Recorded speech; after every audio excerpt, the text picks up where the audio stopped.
আজ দুপুরের পর থেকে রাজ্য জুড়ে বাড়বে বৃষ্টি। শনিবার পর্যন্ত ভারী বৃষ্টির পূর্বাভাস। রবিবার ফের কমবে বৃষ্টির পরিমাণ। ভারী বৃষ্টির সম্ভাবনা উপকূল ও পশ্চিমের জেলাগুলিতে। পুরুলিয়া, পশ্চিম বর্ধমান, বীরভূম এবং দক্ষিণ 24 পরগনাতে ভারী বৃষ্টির সম্ভাবনা। কলকাতা সহ অন্যান্য জেলাগুলিতেও বিক্ষিপ্তভাবে বজ্রবিদ্যুৎ সহ হালকা মাঝারি বৃষ্টি। দার্জিলিং, কালিম্পং, জলপাইগুড়ি, আলিপুরদুয়ার, কোচবিহার ওপরের 5টি জেলার সবকটি জেলাতেই বিক্ষিপ্তভাবে ভারী বৃষ্টির পূর্বাভাস রয়েছে।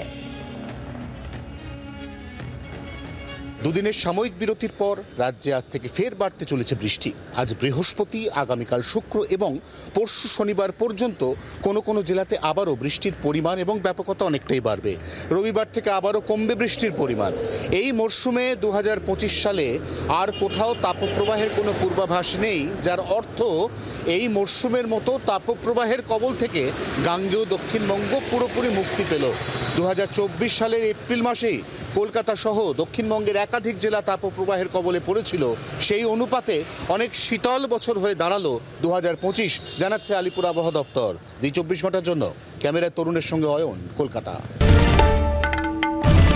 বাংলার আওয়াজ, বাঙালির আবেগ, জি 24 ঘন্টা।